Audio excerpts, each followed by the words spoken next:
He left Cornell in 1950 and went to Caltech, where he has been ever since. Before I let him talk, I want to tell you just a little bit more about him. 3 or 4 years ago, he started teaching a beginning physics course at Caltech, and the result has added a new dimension to his fame. His lectures are now published in 2 volumes, and they represent a refreshing approach to the subject. In the preface of the published lectures, there's a picture of Feynman performing happily on the bongo drums. My Caltech friends tell me that he sometimes drops in on the Los Angeles night spots and takes over the work of the drummer, but Professor Feynman tells me that that's not so. Another of his specialties is safe-cracking. One legend says that he once opened a locked safe in a secret establishment, removed a secret document, and left a note saying, "Guess who?" I could tell you about the time that he learned Spanish before he went to give a series of lectures in Brazil, but I won't.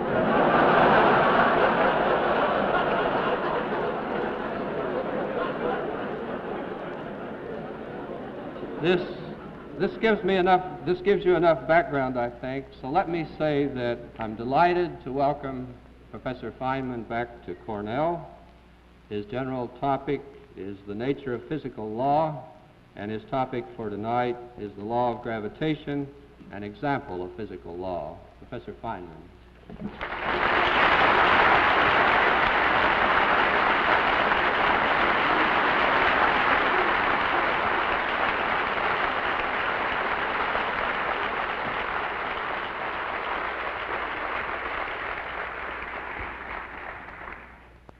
It's odd, but in the infrequent occasions when I've been called upon in a formal place to play the bongo drums, the introducer never seems to find it necessary to mention that I also do theoretical physics.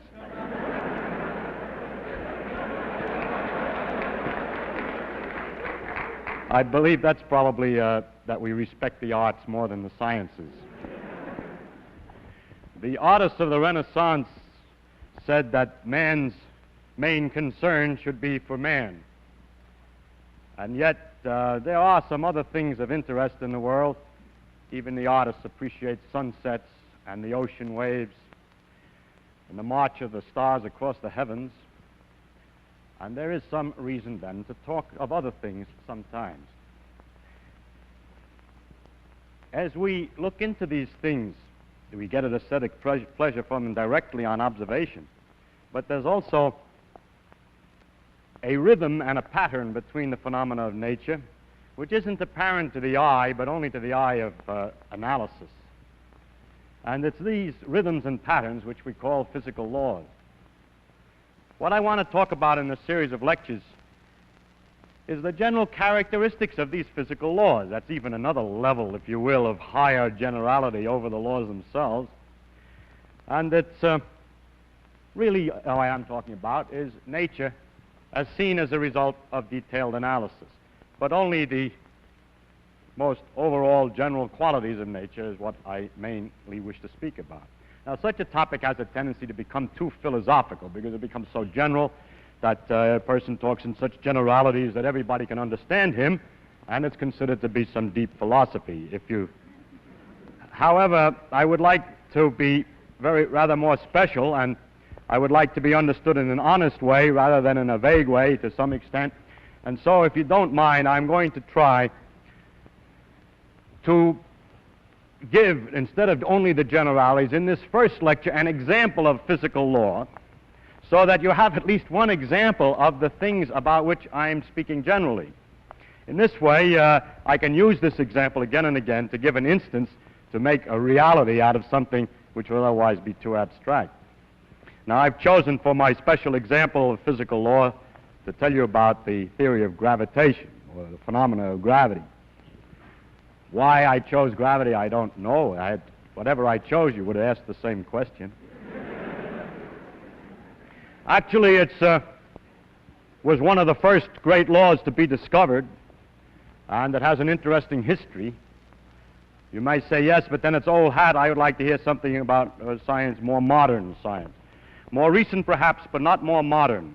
Modern science is exactly in the same tradition as the discoveries of the law of gravitation. It is only more recent discoveries that we would be talking about. And so I do not feel at all bad about telling you of the law of gravitation, because I am, in describing its history and the methods, the character of its discovery and its quality, talking about modern science, completely modern. This law has been called the greatest generalization achieved by the human mind. And you can get already from my introduction, I'm more interested not so much in the human mind as in the marvel of nature who can obey such an elegant and simple law as this law of gravitation. So our main concentration will not be on how clever we are to have found it all out, but on how clever she is to pay attention to it. Now, what is this law of gravitation that we're going to talk about? The law is that two bodies or bodies exert a force upon each other, which is inversely as the square of the distance between them and varies directly as the product of their masses. And mathematically, we can write that great law down in the formula, some kind of a constant times the product of the two masses divided by the square of the distance. Now, if I add the remark that a body reacts to a force by accelerating or by changing its velocity every second to an extent inversely as its mass. It reacts, it changes velocity more if the mass is lower and so on, inversely as the mass. Then I have said everything about the law of gravitation that needs to be said. Everything else is a consequence, a mathematical consequence of those two things that I said. That's a remarkable enough phenomenon in itself that the next lecture will consider this in more detail. Now, I know you're not all here. I know some of you are, but you're not all mathematicians, and so you cannot all immediately see all of the consequences of these two remarks. And so what I would like to do in this lecture is to briefly tell you the story of the discovery, tell you what some of the consequences are, what the effect of this discovery had on the history of science, what kinds of mysteries such a law entails, something about the refinements made by Einstein, and possibly the relation to other laws of physics. The history of the thing, briefly, is this, that the ancients first observed the way the planets seemed to move about in the sky and concluded that they all went around, along with the Earth, went around the sun. This discovery was later made independently by Copernicus after they had forgotten, that people had forgotten that it had already been made. Now, the next question that came up to study was exactly how do they go around the sun? That is, exactly what kind of motion? Do they go with the sun at the center of a circle, or do they go in some other kind of a curve? How fast do they move, and so on? And this discovery took longer to make. The times after Copernicus were times in which there were great debates about whether the planets in fact went around the sun along with the Earth, or whether the Earth was at the center of the universe, and so on. And there were considerable arguments about this. When a man named Tycho Brahe got an idea of a way of answering the question, he thought that it might perhaps be a good idea to look very, very carefully and to record where the planets actually appear in the sky, and then the alternative theories might be distinguished from one another. This is the key of modern science and is the beginning of the true understanding of nature, this idea that to look at the thing, to record the details, and to hope that in the information thus obtained may lie a clue to one or another of a possible theoretical interpretations. So Tycho, who was a rich man and owned, I believe, an island near Copenhagen, outfitted his island with great brass circles and special observing positions, situation chairs that you could look through little holes, and recorded night after night the position of the planets. It's only through such hard work that we can find out anything. When all these data were collected, they came into the hands of Kepler, who then tried to analyze what kinds of motions the planets made around the sun. And he did this by a method of trial and error. At one stage he thought he had it. He figured out that they went around the sun in circles with the sun off center, and noticed that one planet, I think it was Mars, but I don't know, was 8 minutes of arc off, and he decided that this was too big for Tycho Brahe to have made an error, and that this was not the right answer. So because of the precision of experiments, he was able to proceed and find that, to go on to another trial, and found, in fact, ultimately this. 3 things. First, that the planets went in ellipses around the sun with the sun of the focus. An ellipse is a curve all artists know about because it's a foreshortened circle, or children know about because somebody told them that if you take a string and tie it to 2 tacks and put a pencil in there, it'll make an ellipse. These 2 tacks are the foci, and if the sun is here, the shape of the orbit of a planet around the sun is one of these curves. The next question is, in going around the ellipse, how does it go? Does it go faster when it's near the sun, slower when it's further from the sun, and so on? We take away the other focus, we have the sun then and the planet going around. And Kepler found the answer to this too. He found this, that if you put the position of the planet down at 2 times separated by some definite time, let's say 3 weeks, and then at another place in the orbit, put the positions of the planets again separated by 3 weeks, and draw lines from the sun to the planet, technically called radius vectors. Anyway, lines from the sun to the planet, then the area that's enclosed in the orbit of the planet and the 2 lines that are separated by the planet's position 3 weeks apart is the same no matter what part of the orbit the thing is on. So that it has to go faster when it's closer in order to get the same area as it goes slower when it's further away, and in this precise manner. Some several years later, he found the 3rd rule, and that had not to do with the exactly motion of a single planet around the sun, but related the various planets to each other.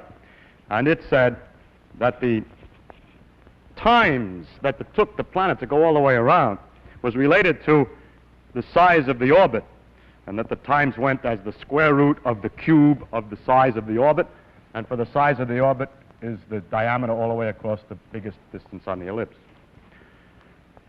So he has these 3 laws, which are summarized by saying it's an ellipse, and that equal areas are swept in equal times,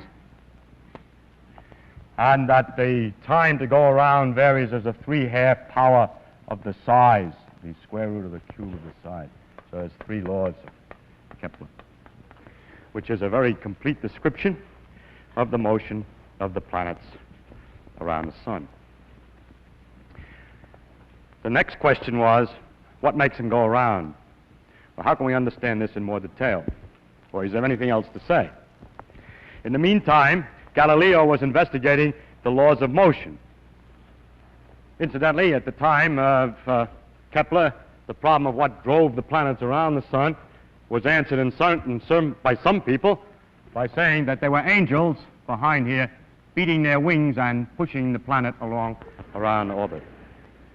As we'll see, that answer is not very far from the truth. The only difference is that the angels sit in a different direction and the wings go in a different direction.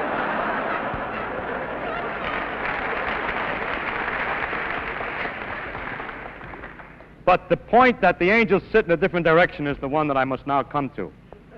Galileo, in studying the laws of motion and doing a number of experiments of seeing how balls roll down inclined planes and pendulums swung and so on, discovered an idealization, a great principle called the principle of inertia, which is this, that if a thing has nothing acting on it, if an object has nothing acting on it and is going along at a certain velocity in a straight line, it will go at the same velocity at exactly the same straight line forever.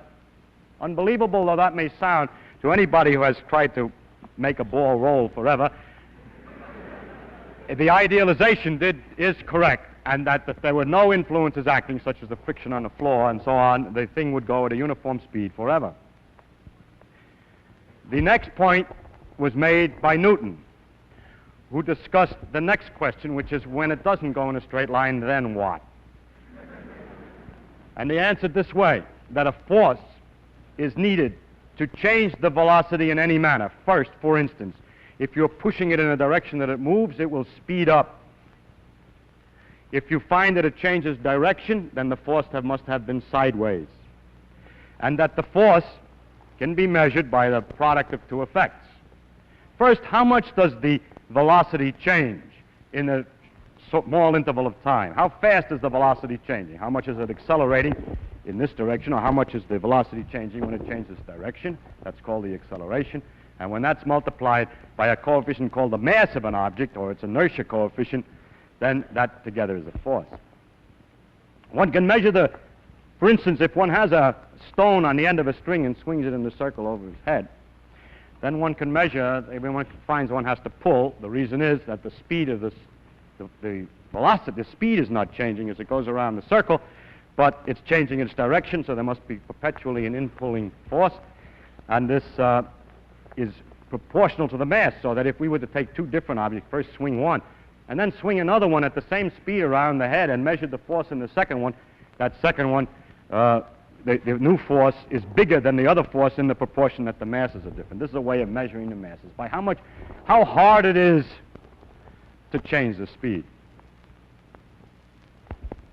Now, then Newton saw from this that, for instance, to take a simple example, if a planet is going in a circle around the sun, no force is needed to make it go sideways tangentially. If there were no force at all on it, it would have just keep coasting this way. But actually, the planet doesn't keep coasting this way, but finds itself later not out here where it would go if there were no force at all, but further down toward the sun. In other words, its velocity, its motion, has been deflected toward the sun. So what the angels have to do is to beat their wings in toward the sun all the time, that the motion to keep it going in a straight line has no known reason. The reason why things coast forever has never been found out. The law of inertia is no known origin. So the angels don't exist, but the continuation of the motion does. But in order to obtain the falling operation, we do need a force. So it became apparent that the origin of that the force was toward the sun. As a matter of fact, Newton was able to demonstrate that the statement that equal areas are swept in equal times was a direct consequence of the simple idea that all of the changes in velocity are directed exactly to the sun, even in the elliptical case. And maybe I'll have time next time to show you how that works in detail. So from this law, he would confirm the idea that the force is toward the sun. And from knowing how the periods of the different planets vary with the distance away from the sun, it's possible to determine how that force must weaken at different distances, and he was able to determine that the force must vary inversely as the square of the distance. Now, so far, he hasn't said anything. Yes, because he only said two things which Kepler said in a different language. One is exactly equivalent to the statement that the force is toward the sun, and the other is exactly equivalent to the statement that the law is inversely as the square of the distance. But people had seen in telescopes the Jupiter's satellites going around Jupiter, and it looked like a little solar system. So the satellites were attracted to Jupiter. And the moon is attracted to the Earth, and this goes around the Earth, is attracted the same way. So it looks like everything's attracted to everything else. And so the next statement was to generalize this and to say that every object attracts every other object. If so, the Earth must be pulling on the moon, just as the sun pulls on the planet. But it's known that the Earth pulls on things because you're all sitting tightly in your seats in spite of your desires to float out of the hall at this time. The pull for objects on the Earth was well known in the phenomenon of gravitation. And it was Newton's idea then that maybe the gravitation which held the moon in the orbit also applied, was the same gravitation that pulled the objects toward the Earth. Now, it is easy to figure out how far the moon falls in 1 second. Because if it went in a straight line, you know the size of the orbit, you know it takes a month to go around, and if you figure out how far it goes in 1 second, you can figure out how far the circle of the moon's orbit has fallen below the straight line that it would have been in if it didn't go the way it does go. And this distance is 1/20th of an inch. Now, the moon is 60 times as far away from the Earth's center than we are. We're 4,000 miles away from the center, and the moon is 240,000 miles away from the center. So if the law of inverse square is right, an object at the Earth's surface should fall in 1 second by 1/20th of an inch times 3,600, being the square of 60, because the force has been weakened by 60 times 60 for the inverse square law in getting out there to the moon. And if you multiply a 20th of an inch by 3,600, you get about 16 feet, and lo, it is known already from Galileo's measurements that things fell in 1 second on the Earth's surface by 16 feet. So this meant, you see, that he was on the right track. There was no going back now. Because a new fact that was completely independent previously, which is the period of the moon's orbit and its distance from the Earth, was connected to another fact, which is how long it takes something to fall in 1 second. So this was a dramatic test that everything's all right. Further, he had a lot of other predictions. He was able to calculate what the shape of the orbit should be if the law were the inverse square, and found indeed that it was an ellipse. So he got 3 for 2, as it were. In addition, a number of new phenomena had their obvious explanations. One was the tides. The tides were due to the pull of the moon on the Earth. This had sometimes been thought of before, with the difficulty that if it's the pull of the moon on the Earth being here, the water's being pulled up to the moon, then there would only be one tide a day where that bump of water is under the moon. But actually, you know, there are tides every 12 hours roughly, and that's 2 tides a day. But there was also another school of thought that had a different conclusion. Their theory was that it was the Earth that was pulled by the moon away from the water.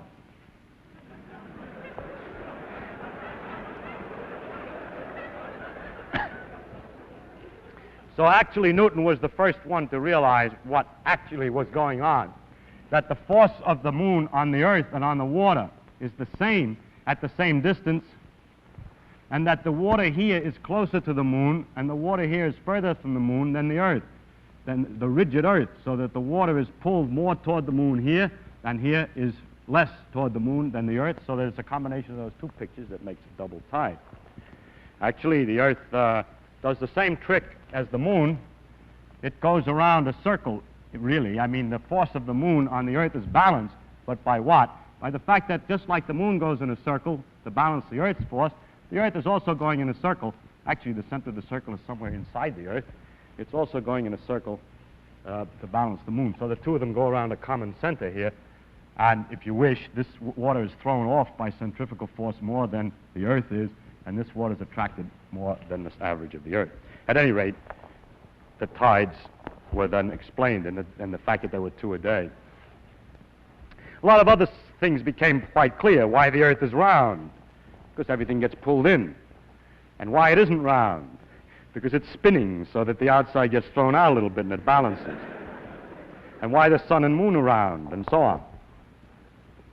Now, as the science developed and measurements were made ever more accurately, the tests of Newton's law became much more stringent. And the first careful tests involved the moons of Jupiter. By careful observations of the way they went around over a long period of time, one could be very careful to check that everything was according to Newton. And turned out not to be the case. The moons of Jupiter appeared to be first get sometimes to 8 minutes ahead of time and sometimes 8 minutes behind schedule, where schedule is the calculated values according to Newton's laws. It was noticed that they were ahead of schedule when they were close, when Jupiter was close to the Earth, and behind schedule when it was far away, a rather odd circumstance. And Mr. Römer, having confidence in the law of gravitation, came to an interesting conclusion, that it takes light some time to travel from the moons to the Earth, and that what we're looking at when we see the moons are not how they are now, but how they were the time ago that it took the light to get here. Now, when Jupiter's near us, it takes less time for the light to come, and when Jupiter's further, it takes longer time, so he had to correct the observations for the differences in time, and by the fact that they were this much too early or that much too late, was able to determine the velocity of light. This was the first demonstration that light was not an instantaneously propagating material. I bring this particular matter to your attention because it illustrates something. That when a law is right, it can be used to find another one. That by having confidence in this law, if something is the matter, it suggests perhaps some other phenomenon. And if we had not known the law of gravitation, we would have taken much longer to find the speed of light, because we would not have known what to expect of Jupiter's satellites. This process has developed into an avalanche of discoveries. Each new discovery permits the tools for much more discovery, and this is the beginning of that avalanche, which has gone on now for 400 years in a continuous process, and we're still avalanching along at high speed at this time. Another problem came up. The planets shouldn't really go in ellipses because, according to Newton's laws, they're not attracted only by the sun, but also they pull on each other a little bit, only a little bit, but a little bit is something, and will alter the motion a little bit. So Jupiter, Saturn, and Uranus were big planets that were known, and the calculations were made as to how slightly different than the perfect ellipses of Kepler the planets ought to be going, Jupiter, Saturn, and Uranus, by the pull of one on each other. And when they were finished, the calculations, I mean, and the observations, it was noticed that Jupiter and Saturn went according to the calculations, but that Uranus was doing something funny. Another opportunity for Newton's laws to be found wanting, but courage. Two men, both who made these calculations, Adams and Leverrier, independently and at almost exactly the same time, proposed that the motions of Uranus were due to an unseen as yet new planet. And they wrote letters to their respective observatories telling them to look. Turn your telescope and look there and you'll find a planet. How absurd, said one of the observatories, that some guy sitting with pieces of paper and pencils can tell us where we'd look to find something new planet. And the other observatory was more, the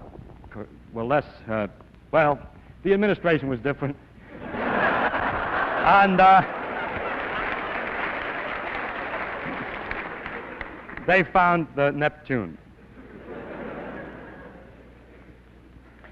More recently, in the beginning of the 20th century, it became apparent that the motion of the planet Mercury was not exactly right.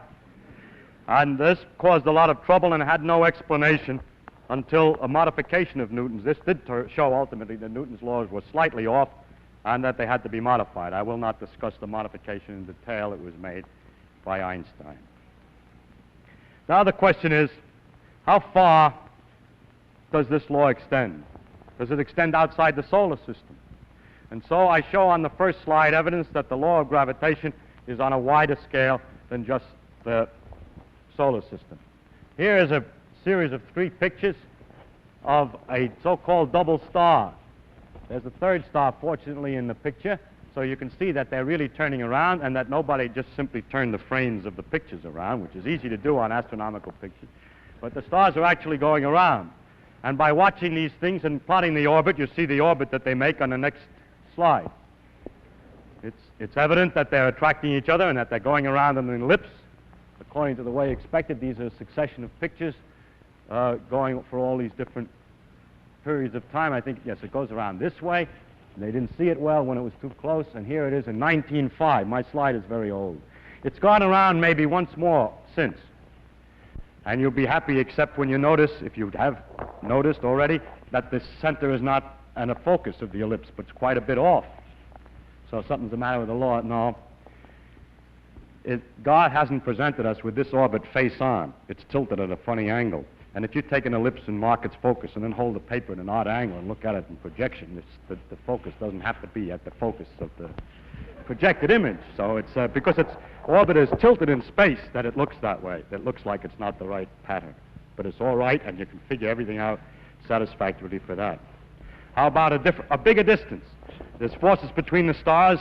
Does it go any further than these distances, which are not more than 2 or 3 times the solar system's diameter? Here's something in the next slide that's 100,000 times as big as the solar system in diameter. And this is a large number of stars, tremendous number of stars. This white spot is not a solid white spot. It's just because of the failure of our instruments to resolve it, but are very, very tiny dots, just like the other stars, well separated from one another, not hitting each other, each one falling through and back and forth through this great globular cluster. It's one of the most beautiful things in the sky, as good as sea waves and sunsets. And the distribution of this material, it's perfectly clear that the thing that holds this together is the gravitational attraction of the stars for each other. And the distribution of the material in the sense of how the stars peter out as you go out in distance permits one to find out roughly what the law is of force between the stars, and of course it comes out right that it is roughly the inverse square. The accuracy of these calculations and measurements is not anywhere near as careful as in the solar system. Onward, as gravity extends still further. This is a little pinpoint inside of a big galaxy, and the next slide shows a typical galaxy. And it's clear that this thing again is held together somehow, and the only candidate that's reasonable is gravitation. But when we get to this size, we haven't any way any longer to check the inverse square law. But there seems to be no doubt that these great agglomerations of stars and so, these galaxies, which are 50 to 100,000 light years across, the solar system is, well, from the Earth to the Sun is only 8 light minutes. This is 100,000 light years that the gravity is extending even over these distances. And in the next slide is evidence that it extends even further. Here is what is called a cluster of galaxies. There's a galaxy here and here and here. There are galaxies here. They're all in one lump of galaxies, analogous to the cluster of stars, but this time what's clustered are those big babies that I showed you in this previous slide. Now this is as far as is about 1/10, or well, 100th maybe, of the size of the universe, and as far as we have any direct evidence that gravitational forces extend. So the Earth's gravitation, if we take the view,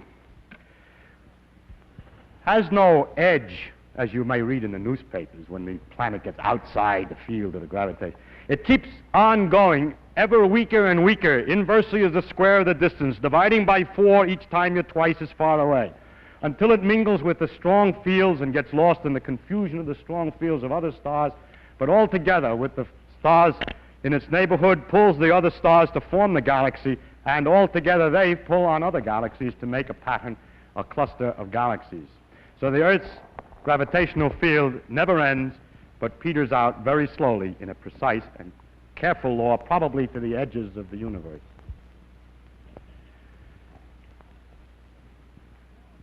The law of gravitation is different than many of the other, well, is very important in the economy or in the machinery of the universe. There are many places where gravity has its practical applications as far as the universe is concerned.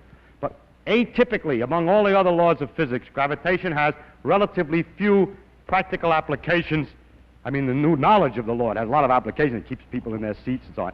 But it has few, the knowledge of the law has few practical applications, relatively speaking, compared to the other laws. This is one case in which I picked an atypical example.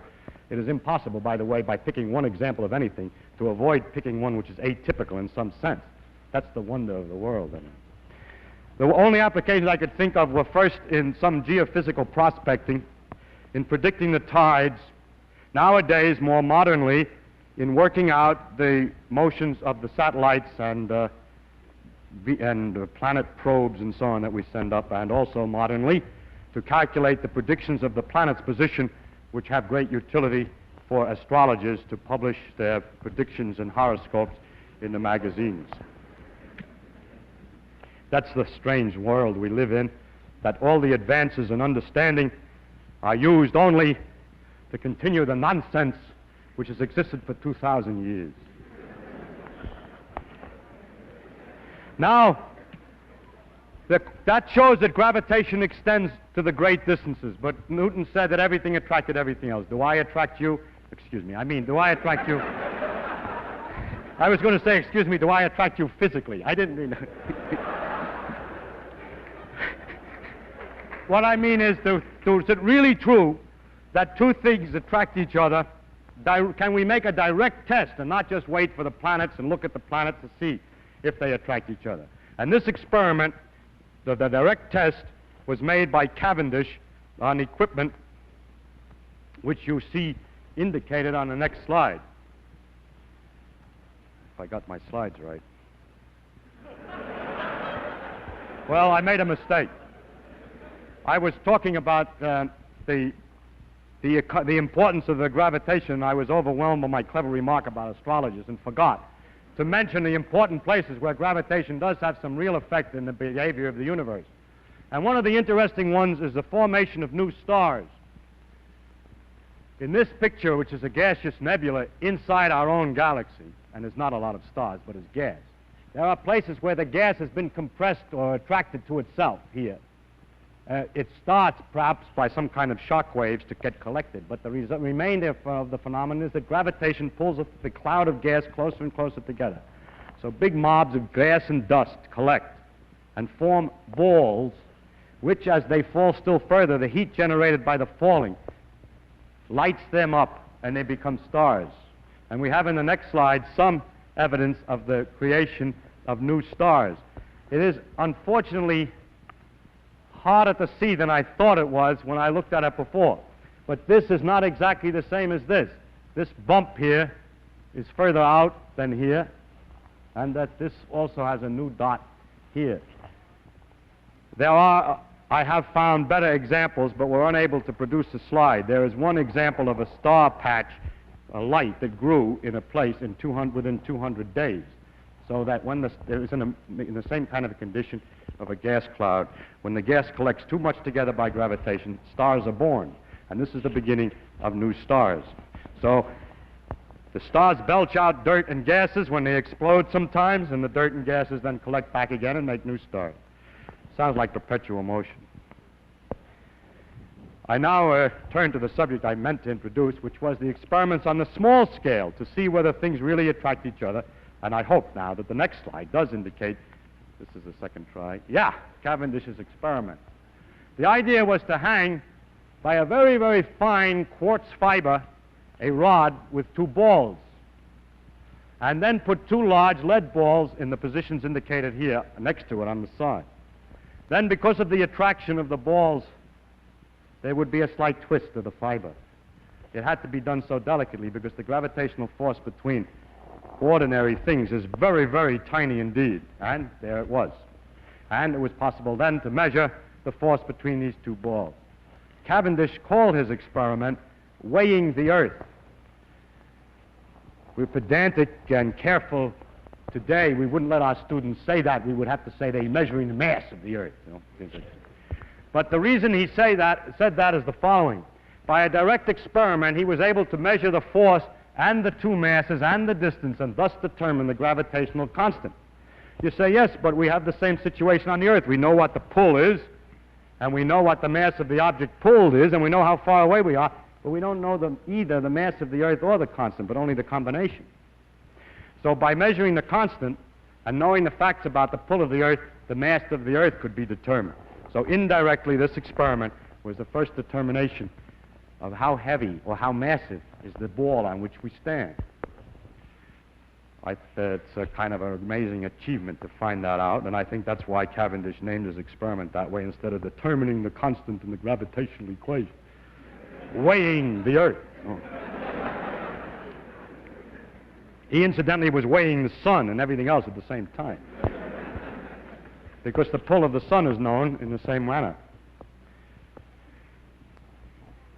Now, one other test of the law of gravitation is very interesting, and that is the question as to whether the pull is exactly proportional to the mass. If the pull is exactly proportional to the mass, and the reaction to forces, the motions induced by forces, the changes in velocity, are inversely proportional to the mass, that means that two objects of different mass will change their velocity in the same manner in a gravitational field. Or two different things, no matter what their mass, in a vacuum, will fall the same way toward the Earth. That's Galileo's old experiment from the Leaning Tower. I took my young son of 2.5 to the Leaning Tower of Pisa, and now every time a guest comes, he says, Leaning Tower. So, anyhow, it means, for example, that in a satellite, a man-made satellite, an object inside will go around the Earth in the same kind of an orbit as a satellite on the outside, and thus float in the middle, apparently. So that this fact that the force is exactly proportional to the mass and that the reactions are inversely proportional to the mass has this very interesting consequence. The question is, how accurate is it? And it has been measured by an experiment by a man named Voss in 1909, and very much more recently and more accurately by Dickey, and it is known that 1 part in 10,000 million, the mass is exactly proportional. The forces are exactly proportional to the mass. How it's possible to measure with that accuracy, I wish I had the time to explain, but I'm afraid I cannot. It's a remarkably clever. I'll give a hint, Howard. I'll give one hint there. Suppose that you wanted to measure whether it's true for the pull of the sun. You know the sun is pulling us all. It pulls the earth too.